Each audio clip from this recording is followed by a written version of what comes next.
Taurus, welcome to my channel. This is going to be a look at what the next 72 hours has in store for you. Any information you may be looking for, if you want to book a reading with me, will be in the description. And if you're not already subscribed and you feel as if I resonate with you, definitely feel free to hit the subscribe button if you want to see future uploads from me and whatnot. We're going to pull we did pull four of the green oracles to see the overarching energy. We're going to pull 6 from the tarot to do a full-on spread, and then 2 from here to see what your spirit guides messages are for you for this time frame.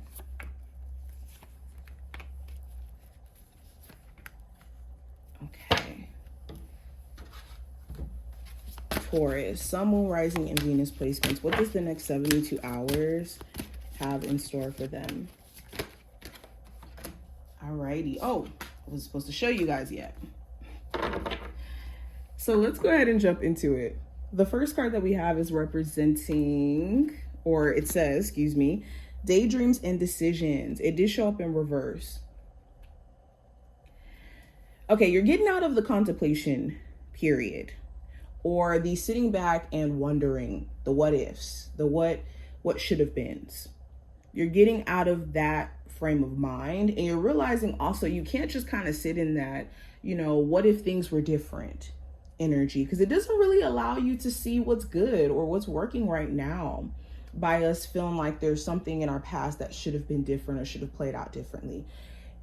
If it should have, it would have, because destiny has a funny way of aligning and showing up in our lives, and literally opportunities chase us. People who are meant for us, they continue to resurface, and they're signs. So I think that you guys are getting out of that space to step into more of a decision-making process where it's like, okay, I'm tired of daydreaming about the possibilities of what me being a business owner could look like. Let me go ahead and take certain initiatives, dip my toe in the water, and see what moves I need to make to actually hone in on my career.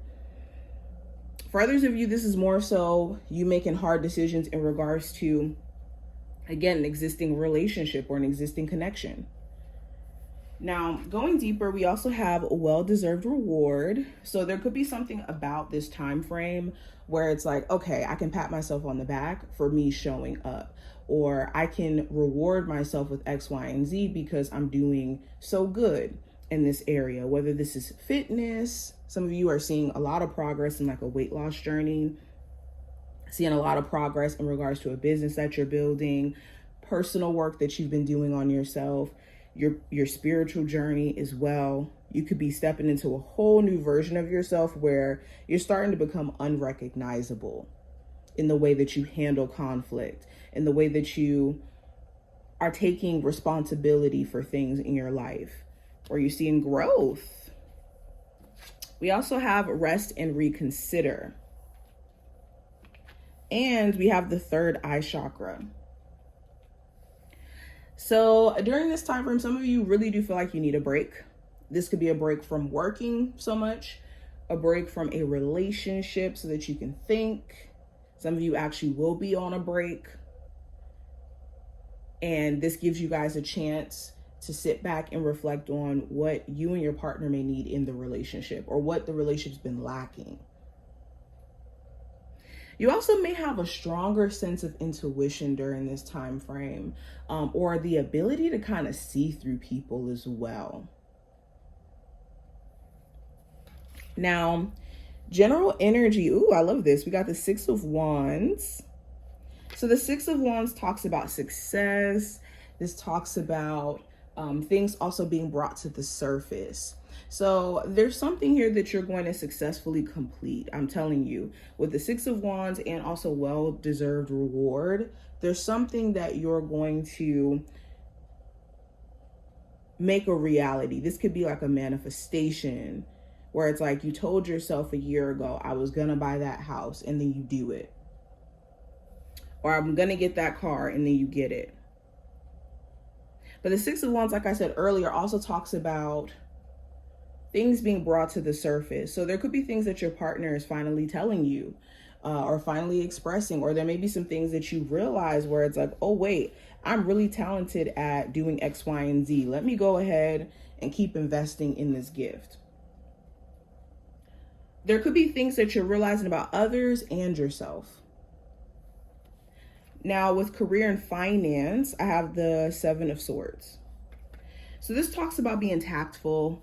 This talks about ducking off and avoiding distractions. So for my people who are heavily focused on their career, you're not really feeding into distractions right now.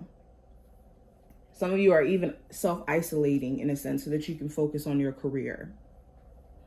The Seven of Swords also talks about knowing that you have to protect your energy in a work environment. There's certain people you have to avoid. If you don't, you already know it's disastrous, they're drama-filled, and it's just not worth it. Seven of Swords talks about also being tactful, okay? Having plans, having ideas, and being strategic around when you take action on them.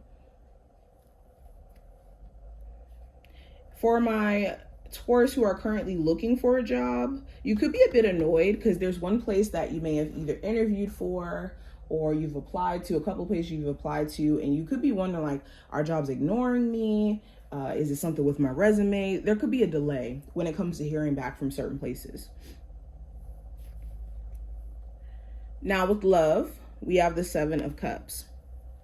So you could have some mixed feelings. For my single Taurus, you could be unsure of how you feel about your love life as a whole. And for some of you who are actually dating, like actively dating, exploring your options, you may be unsure as to who to take serious. It's a couple of options, but there may be things you feel like may not be all the way obvious to you or may not be revealed to you about whoever these people may be in your love life, to where it just may not feel safe enough for you to say, okay, I'm gonna solely focus on this or give my energy into this.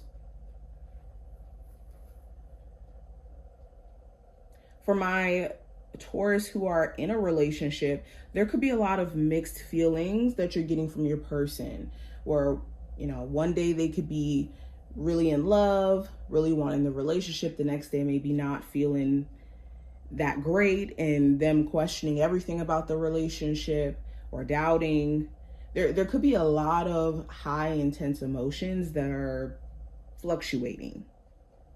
And this could even talk about some of you being on a break from your love interest. And that's why there's so much confusion, because it's like, are we going to talk? Are we going to fix things? What's happening?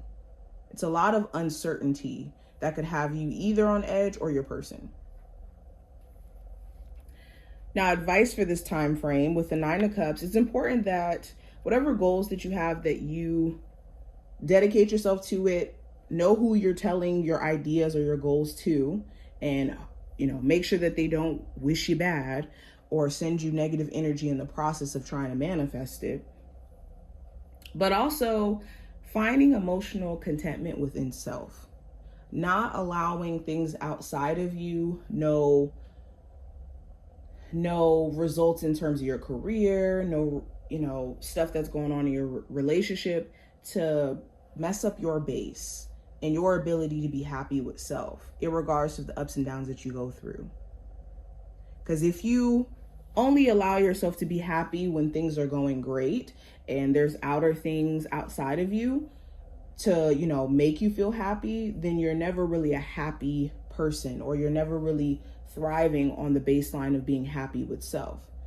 You'll always need something outside of you to confirm that it's okay to be happy. Now, what I have for the challenge, I do have the Two of Cups. So the challenge could be a connection that you have with someone where this person, they may not be on your same wavelength or may not want the same thing. You guys may feel connected, but logically you guys could be in two different headspaces, whether this is a friends with benefits connection or a serious relationship. For others of you, the challenge is wanting more connection in your life, but being afraid of allowing that to be the case. You could be, you know, very weary of people. The challenge could also be balance. there's certain areas in your life that require way more attention than others. So you could have an imbalance in your life where you work way more and you don't really have that much of a personal life, or you have too much of a personal life and you maybe want to get into your career more, for example. Or you dedicate a lot of time to your relationship but not enough time for yourself, or too much time for self, your partner, or you, and not enough time for the relationship. Those are just some examples. But outcome, I have the Wheel of Fortune. So the Wheel of Fortune talks about change. With it being upright, this is favorable change that's going to help you long term. Things may be around you looking different. Okay, this, the work environment, people could be getting fired, people could be quitting. There could be some rules that are changing.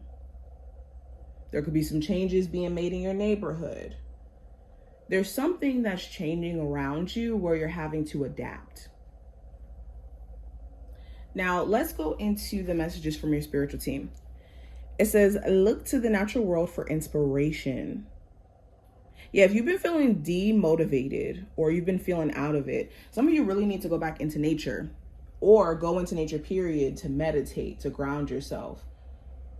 Especially for any of my Taurus who are like creative, you may be needing some sort of inspiration or fuel or some sort of spark to get you back into the groove if you've been a little bit out of it. We also have